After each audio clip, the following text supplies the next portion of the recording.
Hi friends, ఈరోజు అయితే మా ఊరికి వచ్చాం. ఇక్కడైతే స్టార్ ఫ్రూట్ ఉన్నాయి.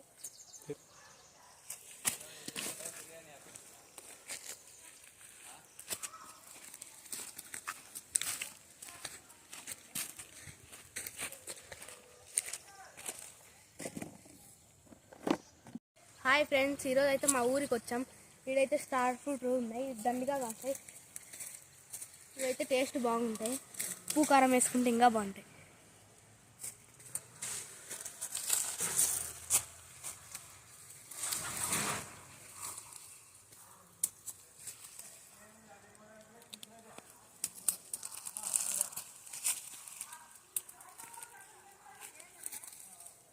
ఇది పచ్చి వీగద్దు అయ్యో చాలా రంగా